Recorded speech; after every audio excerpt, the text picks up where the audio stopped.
Nous sommes en juillet 2003, à Clear Lake, une banlieue paisible de Houston, au Texas. Dans une maison, 4 adolescents sont retrouvés morts, exécutés de sang-froid.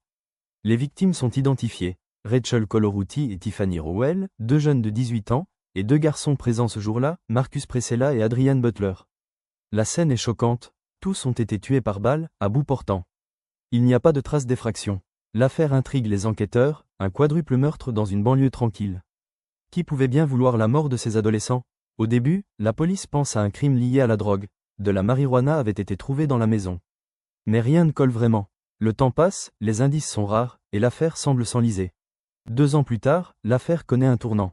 Une jeune femme du nom de Christine Paolilia commence à attirer l'attention. Christine n'est pas une inconnue.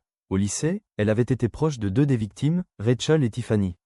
Ce sont elles qui l'avaient aidée à surmonter une période difficile. Christine avait grandi avec une enfance marquée par les épreuves. Elle souffrait d'alopécie, ce qui lui avait fait perdre ses cheveux et ses sourcils, la rendant souvent victime de moqueries.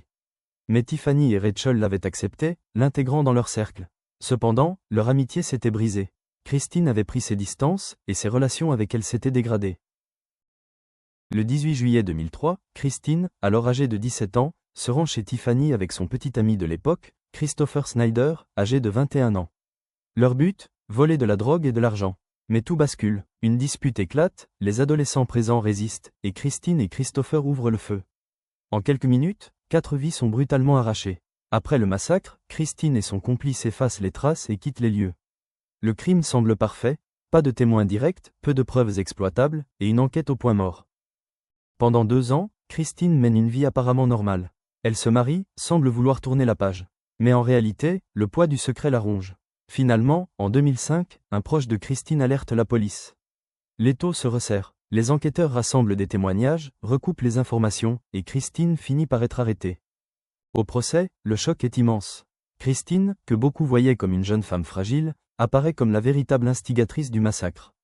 Elle est reconnue coupable de 4 meurtres et condamnée à 40 ans de prison par victime. Quant à son complice, Christopher Snyder, il s'était enfui avant d'être jugé.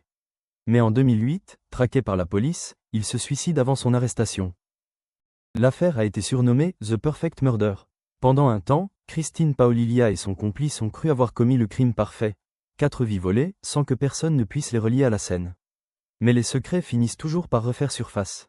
Aujourd'hui encore, cette affaire reste gravée dans les mémoires. Elle montre que parfois, derrière un visage innocent, se cache une noirceur insoupçonnée. Et que même le « crime parfait » n'existe pas.